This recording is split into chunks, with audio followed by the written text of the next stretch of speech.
A disputa entre democratas e republicanos vai causar a paralisação do orçamento federal. O shutdown começa na madrugada desta quarta-feira. A reportagem é de Mariana Jangiacomo. O impasse sobre o orçamento americano está no Senado. A casa é de maioria republicana, mas os democratas têm cadeiras suficientes para obstruir qualquer votação. A oposição exige que o orçamento inclua dinheiro suficiente para a manutenção do subsídio ao plano de saúde de contribuintes pobres. Sem isso, 24 milhões de pessoas perderiam o acesso ao programa ou seriam obrigadas a pagar mais caro pelo atendimento médico. Já os republicanos querem discutir o tema em outro projeto, enquanto garantem o financiamento da máquina pública até novembro. Donald Trump recebeu líderes democratas na noite da última segunda-feira para tentar resolver a questão, mas não houve acordo. Logo após a reunião, o presidente americano publicou um vídeo falso criado com inteligência artificial, ridicularizando parlamentares da oposição. Mr. President, the next time you have something to say about me, don't cop out through a racist and fake AI video. When I'm back in the Oval Office, say it to my face. Com a manutenção do impasse, Trump disse que pode aproveitar a paralisação para promover um amplo corte na folha de pagamento do governo. We can do things during the shutdown that are irreversible, that are bad for them and irreversible by them, like cutting vast numbers of people out, cutting things that they like, cutting programs that they like. Sem um acordo, o governo americano perde o acesso ao dinheiro à meia-noite desta quarta-feira. O impasse reflete a paralisia que tomou conta do Congresso, que desde o início do segundo mandato de Trump não aprovou uma única medida relevante. Caso o apagão se confirme, será a 15ª vez que o embate orçamentário freia a máquina federal desde 1981. O último episódio foi justamente durante o primeiro governo Trump, quando a Casa Branca suspendeu o contrato de 800 mil servidores. Dessa vez, a Comissão Orçamentária do Congresso afirma que 750 mil postos de trabalho estão sob ameaça. O grupo ressalta, entretanto, que o efeito da paralisação dependeria do tempo que o impasse durar. Bom, e a informação atualizada agora às 10h47 da noite é de que o Congresso americano não aprovou um projeto orçamentário para estender o financiamento federal. Então, com isso, uma série de serviços públicos poderá, de fato, ser suspensos, né? A última proposta para tentar evitar isso recebeu 55 votos dos 60 necessários. E aí a gente já vai direto lá ao vivo para Washington com o Thiago de Aragão.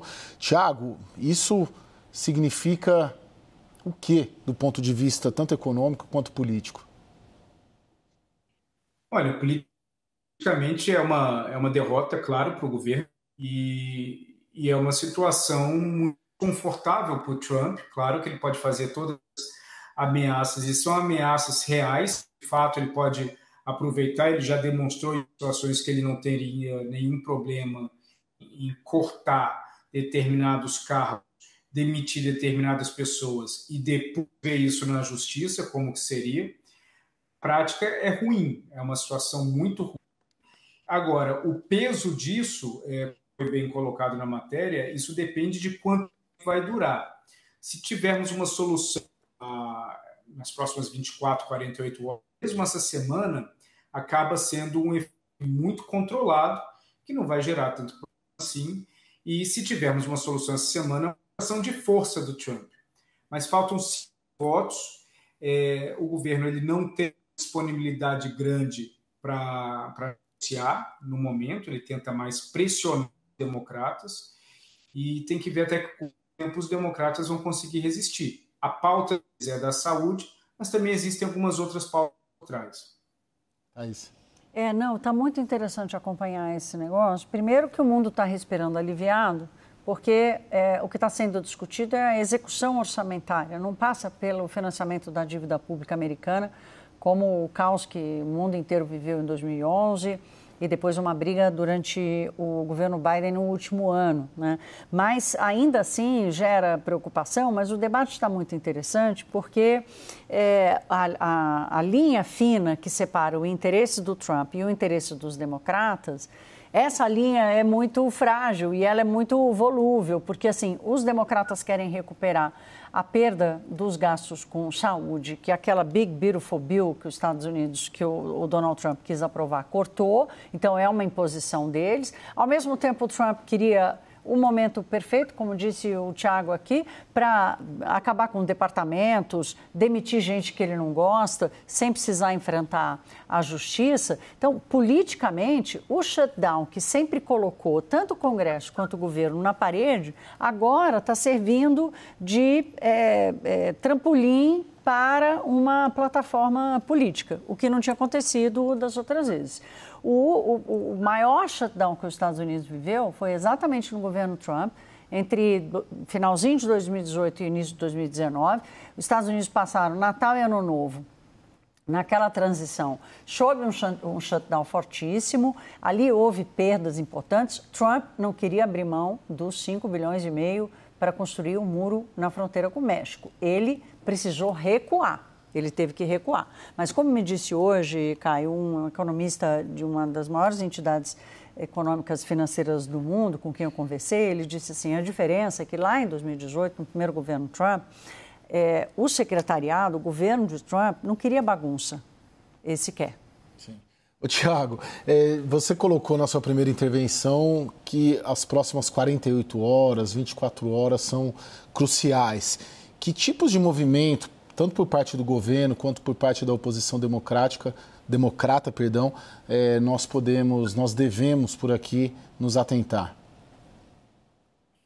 Olha, como a Thaís bem colocou, a polarização com que os dois lados, democratas e republicanos, eles a curto prazo enxergam vitória no que está acontecendo. Em outras situações, em outros carnavais, quando tivemos uma situação de shutdown, os dois lados ficavam com a culpa e com o receio de serem donos da culpa, e isso forçava uma negociação. Hoje é diferente. Por quê? Os democratas eles estão se fortalecendo com os eleitores e também tentando fortalecer com alguns eleitores independentes por conta da narrativa que é voltada exclusivamente para o setor de saúde. Já ao lado dos republicanos, estão utilizando essa narrativa para demonstrar a intransigência dos democratas, falta de vontade de negociar. Então, no momento, as primeiras 24, 48 horas, existe um benefício para os dois lados da ausência de uma solução. O problema é justamente esse, que uma ausência de solução afaste os dois de uma forma tão grande, aí, quando a situação apertar, a negociação vai ficar mais difícil. Nas próximas 48 horas, vamos ter algumas comunicações, naturalmente, entre líderes democratas e republicanos, mas os dois estão muito centrados numa narrativa de não abrir e não ceder nem um pouco.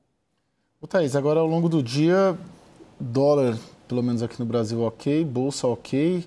Tem alguma chance disso impactar? Não só o nosso mercado, mas também mercados mundiais ou não? É algo muito doméstico?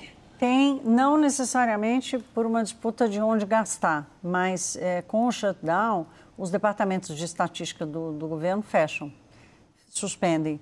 E aí os Estados Unidos entram numa cegueira de dados, exatamente no momento em que o Banco Central americano, por exemplo, está absolutamente dependente dos dados do mercado de trabalho e da evolução da inflação para decidir se faz mais uma queda de juros e que tamanho é isso, né?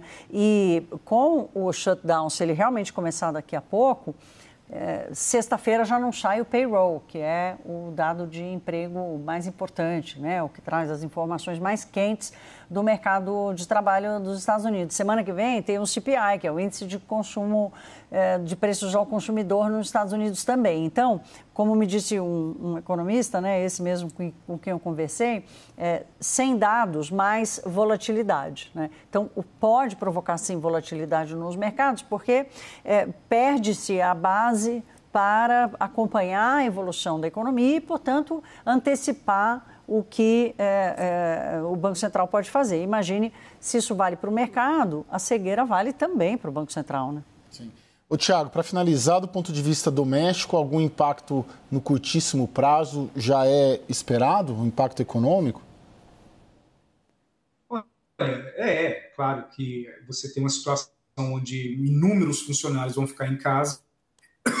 Todos esses que vão ficar em casa, eles estão agora com um receio muito de demissão, né? Você tem um impacto também até com controladores de voo que vão seguir trabalhando por conta de algumas posições estratégicas de relevância, vão seguir trabalhando, mas sem receber. Mas um ponto muito importante que temos que ver é que a posição dos democratas, que é vinculada publicamente à questão da saúde, não se trata só disso. Se trata também de um movimento para preservar a autonomia do Congresso em relação ao orçamento. Desde o começo do ano, existem várias movimentações da Casa Branca para esvaziar o poder do Congresso em relação ao controle do orçamento. Então, hoje, nesse momento, satisfaz alguns grupos republicanos e democratas o shutdown justamente para reter com o Congresso americano o poder do orçamento, que é um movimento ao contrário do que aconteceu no Brasil, onde o Congresso brasileiro ele conseguiu aumentar consideravelmente o controle do orçamento ao longo da última década, e nos Estados Unidos agora existe um movimento ao contrário que está sendo promovido pela Casa Branca. Ô, Thaís, isso de alguma maneira ameaça ou aumenta as preocupações com a sustentabilidade econômica da política econômica do Trump? Então, essa é uma grande preocupação, porque a chamada Big Beautiful Bill, né, que é essa lei econômica que o Trump passou, que muitos criticam por ser insustentável, ela está baseada numa redução de impostos, especialmente da classe média para cima, e numa redução também de gastos, num dos casos exatamente com o programa de saúde para a família de baixa renda. Aqui tem um componente político fortíssimo do Trump, que é esse programa, esse dinheiro, que agora os democratas querem recuperar, vai para imigrante ilegal. Então, veja o conteúdo político da defesa de Trump. Então, para sustentar uma política econômica em que ele quer manter a redução dos impostos, ele vai precisar cortar gastos. Se ele não conseguir cortar gastos do lado da saúde, porque os democratas não vão deixar, ele pode tentar compensar com as demissões e com o fechamento de departamentos, que ele não conseguiu fazer. O Elon Musk foi para lá, tentou fazer, não conseguiu. Então, o shutdown pode ser uma oportunidade para isso.